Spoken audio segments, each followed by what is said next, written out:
जी हाँ, TV9 भारतवर्ष पर world coverage के नंबर 1 शो की करने जा रहे हैं शुरुआत। आपके साथ मैं हूं समीर अब्बास, मेरे साथ करुणा शंकर शर्मा भी मौजूद हैं और कई खास मेहमान हमें ज्वाइन कर चुके हैं। अमेरिका के साथ चल रही तनातनी के बीच चीन का न्यूक्लियर सबमरीन येलो सी में हादसे का शिकार हो गया है।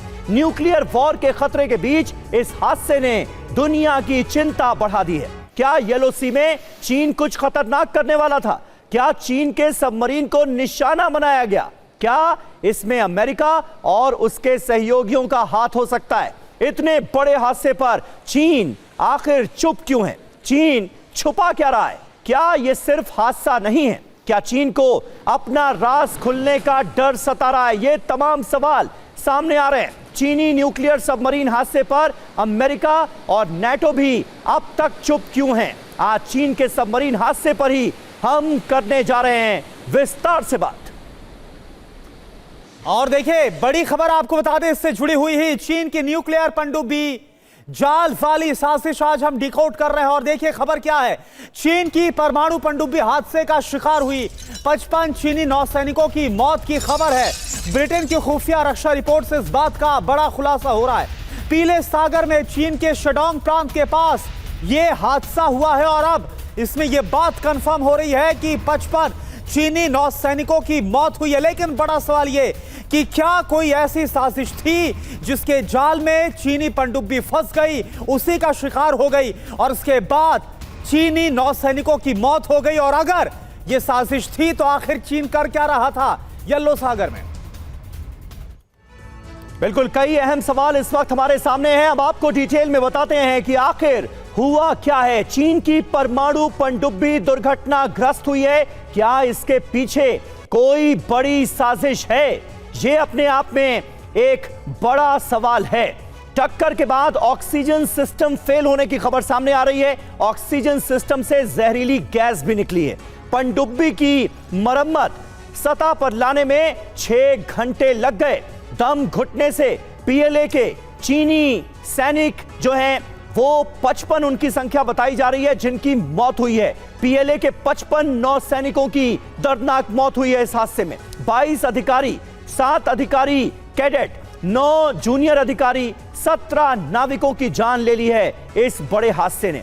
चीन हादसे पर अभी भी चुप्पी साधे हुआ है। सबसे चौंकाने वाली बात यही है, अंतर्राष्ट्रीय मदद से भी चीन ने इनकार कर दिया है। ब्रिटेन की खुफिया रिपोर्ट से यह खुलासा हुआ है। 21 अगस्त को पीले सागर में यह हादसा हुआ। चीन के शेंडोंग प्रांत में यह जबरदस्त हादसा हुआ, लेकिन चीन ने इस पर चुप्पी साध ली है। हमारे साथ तमाम खास मेहमान इस वक्त मौजूद हैं। मेजर जनरल जीजी द्विवेदी साहब इस वक्त बतौर रक्षा विश्लेषक हमारे साथ जुड़ चुके हैं। एयर मार्शल राजेश कुमार साहब हमारे साथ स्टूडियो में ही मौजूद हैं और एम्बेसडर जेके त्रिपाठी भी हमें ज्वाइन कर चुके हैं। लेकिन सबसे पहले द्विवेदी जी, क्या आपको मकसद नजर आता है, मोटिव नजर आता है चीन का? इतना बड़ा हादसा हो गया, इतने नौसैनिक चीन के मारे गए और चीन ने चुप्पी साध रखी है। अगस्त में यह हादसा हुआ था और आज तक चीन ने एक शब्द नहीं बोला। देखो, चीन की जो गतिविधियां होती हैं बहुत गुप्त होती हैं और मैं खुद चीन में 3 साल डिफेंस अटैची रह चुका हूं, तो बहुत बारीकी से देखता हूं जो कि चीन की हरकतें होती हैं। इसमें थोड़ा सा बैकग्राउंड समझने की जरूरत है, क्योंकि चीन जो है इसकी पूरी नेवी, यानी कि तीनों फ्लीट है इसके, northern fleet, central fleet, southern fleet, ये सभी जो हैं वो चीन के जो ईस्टर्न कोस्ट पर डिप्लॉयड है। और इसकी मेन वजह है कि ताइवान, क्योंकि चीन ताइवान पर अपना दबदबा बनाया जाता है। साथ ही उसका सेनकाकू आइलैंड जो जापानी का आइलैंड है उस पर भी वो अपने बार बार अपना कब्जा जताने की कोशिश करता है। तो इसलिए पहली बात है कि चीन की जो ज्यादा तादाद जो नेवी की है यहीं लगी हुई है। दूसरी बात है कि चीन जो है इसकी सबसे बड़ी नेवी है इस टाइम, 350 शिप्स हैं और 60 सबमरीन हैं, जिसमें 6 न्यूक्लियर सबमरीन हैं और जिसका हम जिक्र कर रहे हैं ये 6 में 1 सबमरीन है। अभी ये जो सबमरीन है ये काफी पेट्रोलिंग करती है और कुछ ना कुछ घात भी लगाती है।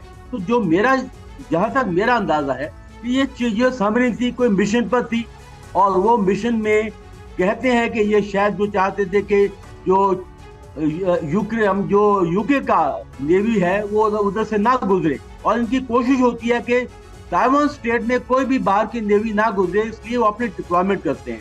और ये एक हादसा हुआ है क्योंकि मेनली जो न्यूक्लियर सबमरीन होती हैं उसमें ऑक्सीजन सिस्टम की बहुत अहमियत होती है। जब भी ऑक्सीजन सिस्टम फेल होते हैं तो ज्यादातर जो हादसे हैं उसी के कारण होते हैं। तो मैं इसको एक हादसा मानता हूँ। ठीक है, ये बहुत गुप्त देश है और उन्होंने इसका जिक्र नहीं किया क्योंकि उसकी बदनामी होगी। ठीक है, लेकिन द्विवेदी सर, यहाँ पर जिस तरह से चुप्पी साध के रखी अगस्त महीने का पूरा हादसा और किसी अंतर्राष्ट्रीय मदद से भी इंकार किया गया, कई सवाल है जो खड़े होते हैं। लेकिन इस बीच आप देखिए, इससे जुड़ी एक और बड़ी खबर, चीन के पनडुब्बी हादसे पर एक और बड़ा खुलासा हो रहा है। दुश्मनों के खिलाफ बिछाए गए जाल से हादसा हुआ। समंदर में जंजीर और एंकर से टक्कर के बाद यह हादसा हुआ। चीनी हादसे पर खामोश है लगातार चीन, मदद लेने से भी इंकार किया गया है, जैसा हमने आपको बताया।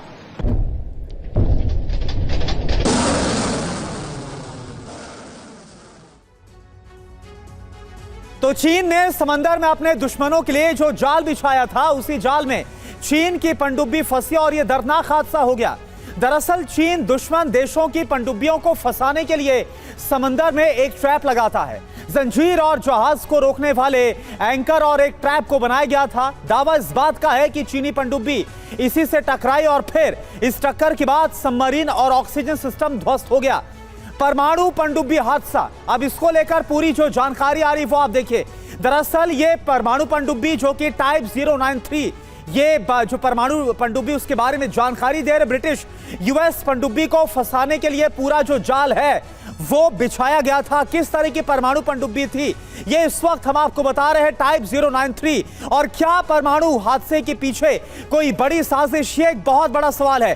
ब्रिटिश यूएस पनडुब्बी को फंसाने के लिए पूरा जाल बिछाया गया, तो सवाल क्या है, पनडुब्बी हादसे पर चीन आखिर चुप क्यों हुई? यही वजह है कि इस हादसे को लेकर क्या यह महज एक हादसा था या फिर अपने जो साजिश, जो जाल बुना गया था दुश्मनों के लिए चीन की तरफ से, उसी में फंसकर इतना बड़ा हादसा हो गया। अब राजेश सर, ये जो हादसा था, मैं आपके पास आऊंगा, लेकिन कुछ और इंफॉर्मेशन देखिए। खुद के बिछाए जाल में चीनी सबमरीन फंस गई। चीन को अंतर्राष्ट्रीय मदद से क्या दिक्कत है, यह एक बड़ा सवाल, क्योंकि साफ तौर पर इंकार कर दिया गया है। सबमरीन का ऑक्सीजन सिस्टम पूरी तरह से ध्वस्त हो गया। क्या चीन हमेशा की तरह कोई सच छुपा रहा है? जानकारी ये सामने आ रही है, और क्योंकि ऑक्सीजन सिस्टम ध्वस्त हो गया, इसके बाद दम घुटने से 55 चीनी नौसैनिकों की मौत की खबर आ रही है। और यही वजह है जो सवाल उठ रहा है कि अगर साजिश है तो चीन बदले का प्लान बना रहा है क्या? यही सवाल air marshal Rajesh Kumar sir, मेरा आपसे यही है कि आखिर ये किस तरह की साजिश थी जिसका शिकार खुद चीन हो गया, उसकी पनडुब्बी हो गई? देखिए, चीन हमेशा जो है इस येलो सी में इसको अपना एरिया मानता है, और ये येलो सी ज़्यादा डीप भी नहीं है, इसकी एवरेज डेप्थ 40 मीटर के आसपास है। तो अब इसमें ये है कि ये बहुत स्ट्रेटजिक एरिया है, क्योंकि ये नॉर्थ कोरिया और चाइना को भी कवर करता है। तो ज़रूर है कि यूएस की, ब्रिटेन की सबमरीन्स उस एरिया में पेट्रोलिंग करती हैं, और जब ये पेट्रोलिंग करती हैं तो इन्होंने ये ट्रैप लगाया हुआ है कि कहीं फंस जाएं। और ये 093 सबमरीन जो है ये हंटर किलर सबमरीन है, ये बैलिस्टिक मिसाइल सबमरीन नहीं है। ये बैलिस्टिक मिसाइल सबमरीन्स को हंट डाउन करती है, और इसकी मैक्सिमम स्पीड जो है वो 30 नॉट है सबमर्ज्ड।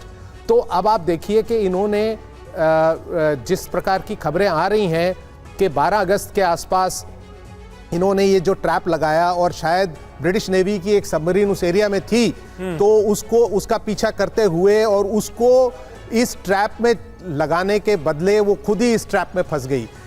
और अगर ऐसा हुआ है, अगर ये खबरें सही हैं, तो नेचुरली वो किसी को कुछ नहीं कहेगा, क्योंकि उसको खुद अपनी गलती पहले माननी पड़ेगी, और दूसरी बात यह है कि अपनी इनकॉम्पिटेंस को दिखाना पड़ेगा। बिल्कुल बिल्कुल। और दूसरों के लिए जो जाल बिछाया उसमें चीन खुद ही फंस गया। कुल मिलाकर यह बात निकलकर सामने आती है। लेकिन एम्बेसडर त्रिपाठी, जो समंदर के अंतर्राष्ट्रीय नियम कायदे हैं वो क्या कहते हैं, और आज की तारीख में, आज के दौर में क्या यह संभव है कि इतना बड़ा हादसा हो जाए, किसी देश से मदद न मांगी जाए और इतने बड़े हादसे को छिपाने की कोशिश की जाए? देखिए, अब अंतर्राष्ट्रीय कानून के हिसाब से तो 12 नॉटिकल माइल तक आपका टेरिटोरियल वाटर होता है। अच्छा। तो उसमें तो आप कुछ भी कर सकते हैं, लेकिन उसके बाद 200 नॉटिकल माइल तक जो आपका कॉन्टिनेंटल शेल्फ या वो होता है, तो उसमें यह है कि आप कमर्शियल एक्टिविटीज़ कर सकते हैं उसमें, जिस देश का वो एरिया है उस देश से पूछ के उसको बता के, लेकिन ये मिलिट्री एक्टिविटी थी। फिर देखिए चीन क्यों छुपा रहा है। चीन इसलिए छुपा रहा है कि अगर चीन ये बताएगा तो दो चीज़ें जाहिर होंगी। एक तो ये कि चीन साजिश कर रहा था दुश्मन देशों की पनडुब्बियों को फंसाने के लिए। दूसरा ये कि चीन की इनकम्पिटेंस न सिर्फ दुनिया पे जाहिर होगी बल्कि चीन के लोगों पर भी, डोमेस्टिक कॉन्स्टिट्यूंसी पर भी उनके जाहिर होगी, और उससे जैसे कोरोना में हुआ था उसको बड़ी फजीहत का सामना करना पड़ेगा। तो इसलिए चीन सिरे से नकार रहा है कि ये बात। और त्रिपाठी सर, यही वजह है कि 2 महीने तक अपनी इनकॉम्पिटेंस को छुपाने के लिए सब कुछ किया, दबा के रखा गया इस खबर को। जी बिल्कुल, इनकम्पिटेंस को छुपाने के लिए किया। लेकिन आप सोचिए कि अगर 6 घंटे के बाद उसको रेस्क्यू नहीं किया जाता चीन के उससे, तो हादसा ज़्यादा बड़ा हो सकता था, क्योंकि एक न्यूक्लियर पनडुब्बी डूबी हुई पानी में थी और वो परेशानी कर सकती थी। तो अब कम से कम यह है कि, लेकिन चीन इस चीज़ को कभी भी स्वीकार नहीं करेगा। चीन ने साफ कहा है कि इट इज़ कंप्लीट फॉल्स। तो बिल्कुल, तो चीन ना तो स्वीकार कर रहा है और ना ही पूरी तरह सच्चाई को सामने लाने की वो एक्सेप्ट कर रहा है, कोशिश भी करता हुआ नजर नहीं आ रहा। इन सब के बीच आप देखिए एक और बड़ी खबर परमाणु पनडुब्बी को लेकर ही। परमाणु पनडुब्बी डूबती तो बड़ी तबाही आती। परमाणु से बड़ा हादसा होने से टल गया। जैसा भी त्रिपाठी सर आप बोल भी रहे थे, समंदर में घुल सकता था रेडियो एक्टिव पदार्थ, और यही वजह है कि अगर तुरंत, क्योंकि 6 घंटे के अंदर इस पूरे ऑपरेशन को अंजाम दिया गया, किस तरह से परमाणु पनडुब्बी को ऊपर लाया गया सतह पर, क्योंकि ऑक्सीजन सिस्टम फेल हो गया था, इसलिए अंदर 55 जो नौसैनिक सवार थे जो इसके अंदर मौजूद थे, उन सब की मौत तो हो जाती है, लेकिन एक बड़ा पनडुब्बी हादसा जो परमाणु हादसे में तब्दील हो सकता था उससे रोका गया। समीर। बिल्कुल, और यही सबसे इंपॉर्टेंट, सबसे महत्वपूर्ण पहलू है करुणा, जिसका आपने अभी जिक्र किया। अगर रेडिएशन फैल जाता तो क्या होता, अगर परमाणु पनडुब्बी डूबती तो होता क्या। ये देखिए आप, ये हम आपके सामने कुछ अहम इंफॉर्मेशन रखने जा रहे हैं। रेडियो एक्टिव लीक होने से समंदर में जहर घुल जाता। ये बहुत खतरनाक स्थिति हम सबके सामने आ सकती थी। खतरनाक रसायन पानी में मिल जाते, खतरनाक रसायन घुलने से समुद्री जीवों को भी खतरा होता। ये देखिए, अगर परमाणु पनडुब्बी डूबती तो क्या होता, वो सिनेरियो हम आपके सामने रख रहे हैं। रेडियो एक्टिव लीक होने से समंदर में जहर घुल जाता, पानी जहरीला हो जाता, खतरनाक रसायन पानी में क्योंकि मिल जाते परमाणु पनडुब्बी डूबने के बाद। तो ये जो स्थिति थी वो बहुत भयानक होती। खतरनाक रसायन से समुद्री जीवों को भी खतरा होता, समंदर के अंदर जो जीव होते हैं वो मरने लगते। चीन को बहुत बड़ा सामरिक नुकसान उठाना पड़ता। तकनीक दुश्मन देशों के हाथ लगने का भी खतरा था। ये साफ तौर पर जानकारी सामने आती है। राजेश कुमार जी, क्या इन सारी वजहों में सबसे बड़ी वजह यही आपको नजर आती है कि परमाणु पनडुब्बी अगर डूबती तो उससे रेडिएशन का जबरदस्त खतरा पैदा हो जाता, और अब इस हादसे के सामने आने के बाद होता क्या आप देख रहे हैं? क्या चीन को यूं ही छोड़ दिया जाएगा, क्योंकि घटना तो अपने आप में बहुत बड़ी है और इसके नतीजे भी बहुत खतरनाक हो सकते थे? तो इसका जवाब मैं दो हिस्सों में दूंगा। पहली बात यह है कि ये पहली न्यूक्लियर सबमरीन नहीं है जो कि डूबी है। यूएस के 2 सबमरीन्स, यूएसएस थ्रेशर और यूएसएस स्कॉर्पियन, डूब चुकी हैं और उनका कुछ खास अता पता नहीं है। अच्छा। और एक रशियन सबमरीन कर्स्क जो फिनलैंड के पास बाल्टिक सी में डूबी थी, और वो भी काफ़ी शैलो वाटर में 110 या 120 फीट में, जिसमें उन्होंने भी अंतर्राष्ट्रीय मदद लेने से इनकार कर दिया था, और जो 23 बचे हुए उनके सेलर्स थे वो भी मर गए उसके बाद। तो टोटल 118 लोग मरे उस हादसे में। तो ऐसे है कि पर उस एरिया में आज तक जो है कुछ ऐसी रेडियो एक्टिविटी का ज़्यादा नहीं है। तो बहुत बड़े सागर में अगर न्यूक्लियर सबमरीन डूब जाए तो उसका क्या होगा ये हम कह नहीं सकते। लेकिन बिल्कुल राजेश जी, भले ही इससे पहले भी न्यूक्लियर सबमरीन का हादसा हुआ जो आपने बताया, लेकिन इस बार जो हादसा हुआ इसको लेकर सभी की तरफ से चिंता जाहिर की गई, और खास तौर पर जो एक बड़ी साजिश जो प्लानिंग की गई थी चीन की तरफ से, यह अपने आप में एक बहुत बड़ा सवाल है।